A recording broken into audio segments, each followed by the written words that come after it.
Forrester's The African Queen. Nice book though, nice cover. It's another one that I like, and it's gonna get a yeah. In fact, I'll just do it now so I don't forget.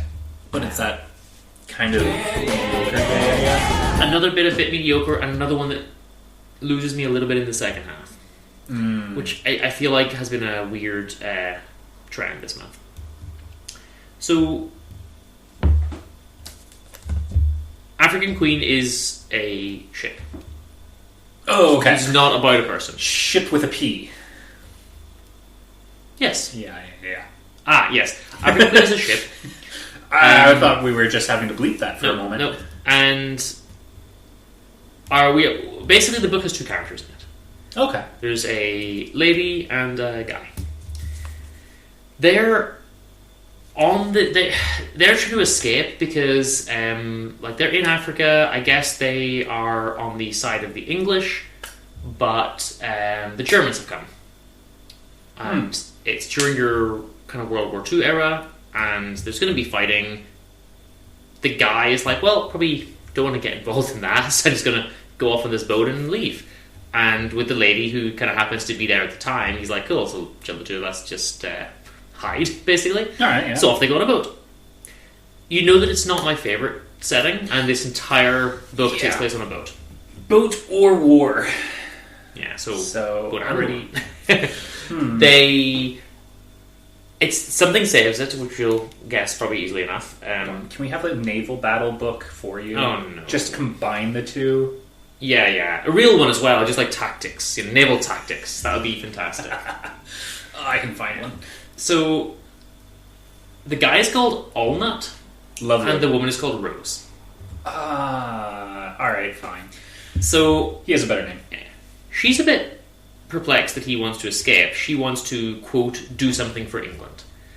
And she has been raised, similar to some of the other books, as a very innocent, super religious, strict type of upbringing. Never heard that. Doesn't very much gotta pray every day, really worried about doing sins, gotta tick a bunch of boxes that I've been told it takes. Self-flagellate. Yeah, no pleasure allowed in life type of thing. Well, pain is pleasure. So she goes off on this boat. Initially, she's very worried about the guy because he drinks one night and she's like, he's gonna rape me. But he doesn't. Oh, thank goodness. Right? Isn't it refreshing? And it literally says, he has no interest. More guys, just all the guys, actually? Yeah, all of them, ideally. There's a bit of at a certain point, they just get used to the boat life, right? They're stuck on this boat, so they have to bathe in the water, and she just gets in there naked, and they're on other sides of the boat, but then she's struggling to get out, and she almost calls him to help her. And she's like, oh my god, I didn't need help, but how quickly it occurred to me to let this man come and help me, and he would have seen me naked. Which is my entire upbringing goes against that, Okay, yeah. So she's learning a lot about life and about herself. She also realized at a certain point, oh my god, I've not only been around this man half dressed, but I haven't prayed in days. And it occurs to her, So she does pray. Nothing happens. They're just going along this boat, and the biggest accomplishment they do is there's two rivers, one which is a big river, and one which is a little small thing. Only once before has someone figured out that they're actually the same river. If you push your way through, and there's a big tough bit with lots of reeds that boats can't get through, if you push your way through, the river opens up, and the two rivers are actually the one river. So they decide to be the second people to do that journey, and they describe it later as a big accomplishment. But I didn't care.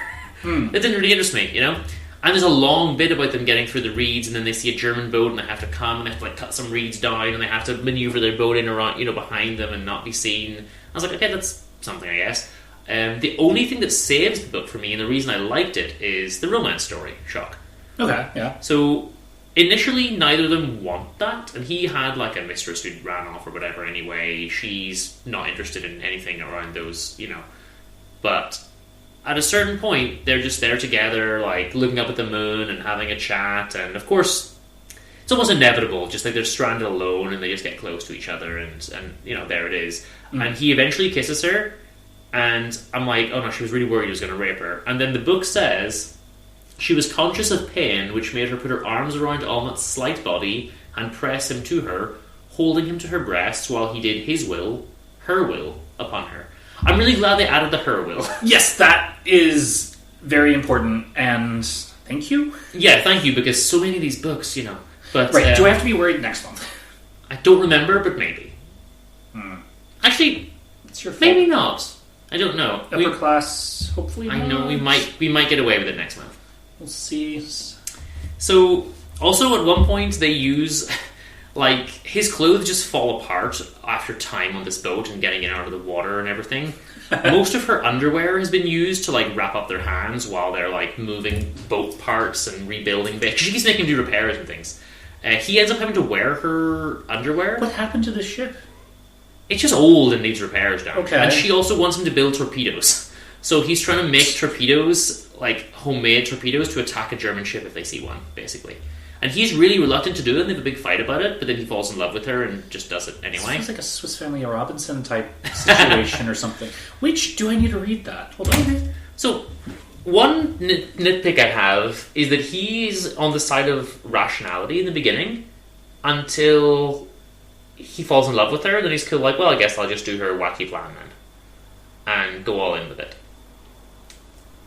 She wants to go in. There's a part where they do see another ship and they're going to make the attack.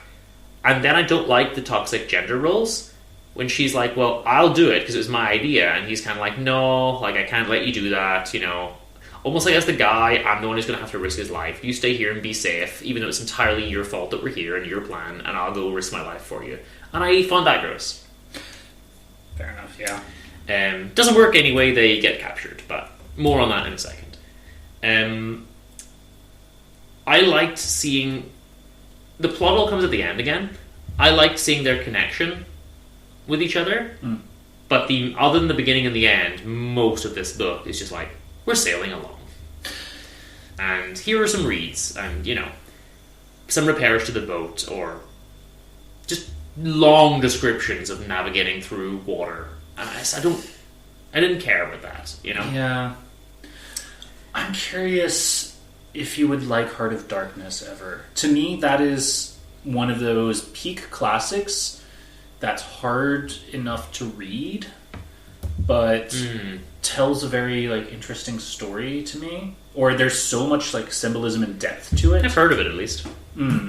But it is... We're going to go on a boat ride into the Congo. I don't know then. But to me, it's that same level of difficulty to read as Scarlet Letter. But Okay. I really enjoyed It was alright. how much we were able to dive deep. These are... And it's not hitting you over the head. These people represent your three fates. This represents the circles of hell, Dante's circles of hell. This part represents the guy dying. So I guess to a point it just comes down to personal tastes. I would rather read the Thackeray, Yeah. But how this book ends, I'd be so curious. nothing's happening for a long time. They do see this other ship, they're going to attack, and then it just cuts to they're now on the other ship as prisoners, and the captain of that ship is the president of the court, and they're being court-martialed. Oh, okay. And they're like, well, you have attacked our ship, so we're going to, hold a trial here. And they're Germans. They decide somehow to just let them go, but they do mention, this guy's wearing women's drawers. So that's funny. But they let them go. I'm a bit sad because in the moment of being captured, they say that her new lease on life immediately kind of evaporates, and all the self-discovery she's made and all the happiness she's got, and realizing that pleasure isn't sinful and all this type of stuff, because they they have sex and everything. They fall in love. Then she's like, oh, everything evaporated, even my love for him. And I'm really sad at that. But I guess that's a temporary thing. They let them go, they ship them back to England, and she says to him on the way, we should get married. And then I really like it. They're really in love and they get a happy ending, and it's really nice. Oh, good. So, the romance is the reason I liked it. I didn't really care about the setting, the war stuff, or the boat stuff. Yeah, so 80% of it. Yeah. But it wraps it up in a nice bow at the end. Essentially, it did. And again, look, it's a tiny book here. It's That also 200 helps. pages again, 230 pages. If you had it this size, you might hate it. Exactly. Thackeray size. And lots of dialogue.